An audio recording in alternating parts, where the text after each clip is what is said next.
Welcome to Ridiculous. I hope you are doing well wherever you are in the world. I hope you are living your best life. R/divorce. She cheated. Divorce filed. Life 6 weeks after. Where to start? 34, male. Found out 6 weeks ago my wife, 30, had been cheating on me with the guy from the couple we hung out with the most. We hung out with them nearly every weekend and had taken a trip all together last summer. I'd be lying if I said he wasn't my friend, but I've never really trusted him. I guess I shouldn't have at all. We had been married just short of 2 years, but been together 9. The other couple has been married 8 years, and I guess they are going to try to work it out. Before we got married, I got a random message from a girl that my then fiance had been cheating on me with her ex. I talked to my friends and her friends about it and brought it up to her. She completely denied it and made me feel like the bad person for even suggesting it. Come to find out, that was true. Wish I would have pressed it more then. As soon as I found out she cheated, I grabbed my stuff from our house and moved out. I opened a bank account that day and made an appointment with a lawyer/mediator. We met with the mediator that week and decided to proceed. In all, it took less than 3 weeks for us to sign the decree, and now it's another month until the judge signs it and it will be official. Mediation was gross. Just a lot of mean comments and hurtful things being said on both sides. In the end, she took the 2 dogs, house decor, and I have to buy her out of the equity in the house. I'm keeping the house and assuming the loan to get her name off of it. After everything had been signed, I heard rumors that she had slept with some 20-year-old dude she worked with. This happened while we were engaged and lived in my dad's basement so we could minimize bills while she was in nursing school. She confirmed that it did happen. I asked if there were others, and of course there was. This is probably the one that hurt the most, and I can't really explain why. She went on a girls' trip in 2013, and I guess met some dude that lived in our city at a bar. They hooked up multiple times back in 2013, and I had no idea. We lived in an apartment together then, and I was pretty much supporting us while she was in nursing school. This whole thing has been like a bad dream or a movie I never wanted to be a part of. There have been so many ups and downs throughout the whole thing. These 6 weeks have felt like 6 years at some points. It has been super relieving to know that she isn't my problem anymore. No more blindly protecting her, wasting all my energy trying to make her happy. At times, I've thought I missed her, but really, I missed the life I thought I had. It's been really weird being in the house we had together with nothing in it, no dogs running around or to hang out with. I have an awesome support group of friends and family, and they've been amazing. I've talked about this with everyone, and I've been seeing a therapist on the better days. Brother, you will totally bounce back from this with very little damage and move on to a better life. She is likely headed on to more problems. Only my 2 cents worth, but a wise therapist once told me that we don't bounce back from traumatic events. We grow back. We are never the same after a trauma. And while we are all born to heal ourselves, we can't simply bounce back. It's a journey of growth. Agreed. My ex did almost this exact crap. After I finally caught her in the act, I filed immediately. I took a couple of months to get over it, but she fell off the deep end. Started popping pills, drinking a ton, randomly calling me, begging me to take her back. About 2 years later, she's driving and runs a guy over on a bike and drags him a quarter of a mile. Lucky guy lived, but she got 5 years in prison for DWI. I was married to a nurse. They have a high divorce rate. I had never heard this before. My wife lost her job right before we got married and decided to go to school for nursing. Working as a CA and nursing school completely changed her. People who don't know us that well comment on her huge change and ask if everything's okay. Guess what? She cheated on me. She also filed for divorce last week. So my wife being a PA and falling in love with her boss isn't a new idea? R/40 something. What I learned being married to a nurse. Okay, I'm bored and I want to talk about this subject. So I guess I'm going to have to share this stuff with you. I'll try my best to be objective about this, but I guess I'm obliged to give a lengthy disclaimer about how my experience does not literally reflect on every nurse out there, and your mileage may vary. I also expect the odd nurse or two to rush to their own defense or to set the record straight. I'm assuming you, the reader, will consider any knee-jerk replies with some fairness. And before I get started, lastly, if any of you have had a similar experience, I would love to hear it. Let's get one thing straight. Nurses aren't these caring, angelic beings you might imagine if you haven't experienced being married to one. I would forgive you if you assumed because they're caring for people. They surely would be overflowing with empathy for others and a healthy respect for life. The nurse I was married to and still involved with used to work as a midwife, but for the last 8 years or so is a scrub nurse in the area of gynecology.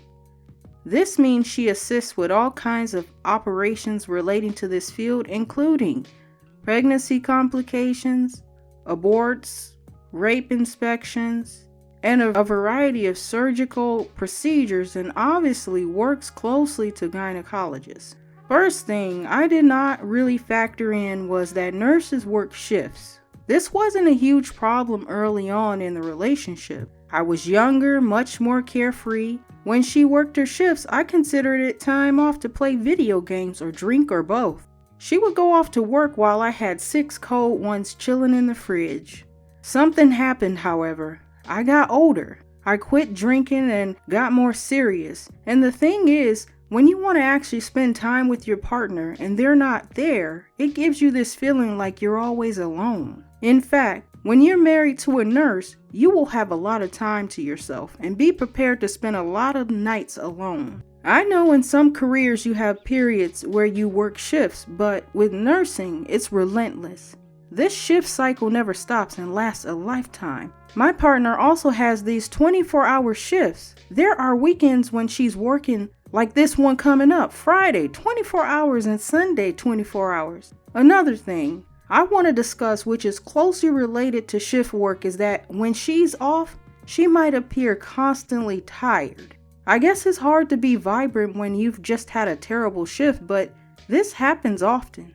Now add regular duties to this scenario, like housework and a need for your partner to also have true alone time. And what you're left with is a fraction of her actual available time when she's not plunked in front of the TV or tired. Then there are other things to factor in. Given that you're conscious of how little time she's able to allocate to you and how this awareness accelerates with age and experience, you need to also factor in you're not the only person in the world. She has friends and family she not only needs to see but wants to. So, to give you a practical example, let's say you've hardly seen her all week, and when you have, she's also been somewhat preoccupied. Cooking or doing some cleaning or the phone with a friend for hours over some trivial work crisis. Now, on that one weekend this month, you might actually have the whole weekend together. Guess what? She's invited her brother around for the day. And I mean the day, not for lunch. So he stays all Saturday from morning to evening while the two of them catch up. And since you don't like him much, you retreat to your study and goof off on Reddit. Now, there's one thing I forgot to mention. When she's fresh off a shift and you being a good partner, ask her how her day was. Well, over time, I can tell you, a huge portion of our conversation time is also allocated to her talking about her day and interpersonal dramas at work. So the next thing I want to talk about is sex life. Obviously, one cannot accurately categorize sexual behavior concisely based on occupation. But what I will do now instead is talk something one can almost safely extrapolate. Nurses mostly cheat on their partners. Yep, you heard me. I would say the vast majority of them end up in physical affairs or flings. Now, there are many contributing factors. Firstly, given what I've told you so far, their own relationships suffer, and this gives rise to dissatisfaction, which can give rise to infidelity. In addition to this, they're surrounded by doctors and other staff who have the exact same problem. In addition to this, there's a hierarchy and nurses tend to look up to doctors. They're almost indoctrinated from the very start of their careers to see doctors as first-class citizens and nurses as second-class or lesser. To just cover this bluntly, they are extremely flattered by attention from doctors in a sense of, it's nice to be desired by the desirable. Next thing is that most women in the general population are attracted to doctors and other careers, and why not? They're intelligent, educated, and focused people, often highly successful, dependable, reliable. Now, if the same doctor is handsome and has charisma, you can see where this is going. Hospitals, too, are an almost perfect setting for affairs, especially around night shifts. Forget the shit you see in porn and movies on TV series. They're not using cloak rooms or hospital beds. These days, it is typical for both doctors and nurses to have their own private on-call rooms. Night staff is typical at a bare minimum, and there's zero supervision. In addition, at least in my partner's case, there are huge sections, entire wards, completely off limits to anyone other than themselves. I'm talking locked sections within locked sections. No member of the public could possibly get to, nor spouses. It's virtually impossible to get caught. And two more things. Just being at work is the perfect alibi. Even if your partner was suspicious, as long as you can deny it convincingly enough, they would never know. Lastly, these on-call rooms have beds and there's an internal paging system too, so there's no way you can check her call logs or anything. Now, to drive this point home, out of 10 nurses that work with my partner, 8 of them have had affairs at this hospital and while at work. In some cases, many have had multiple affairs and with the same doctors. So for example, 2 nurses there have both had affairs with the same 2 doctors. The nature of these affairs vary. Anything from a short-term fling to a full-blown long-term affair. In every case I know about, the husband did not find out. For example, my partner, who by the way also had an affair, yes, at the same hospital, has a nurse who she considers her best friend. She screwed her current boss, obviously a doctor, for over a year. This happened almost exclusively at the hospital, both on day shifts and night shifts. Since the 2 of them virtually never communicated outside of work, both were married. They never got caught, and their partners are still blissfully unaware. I could give you details on all of them, but I would instead talk about the code of silence. There's this what happens in Vegas stays there mentality. And I haven't seen any really harsh judging over what these nurses and doctors get up to.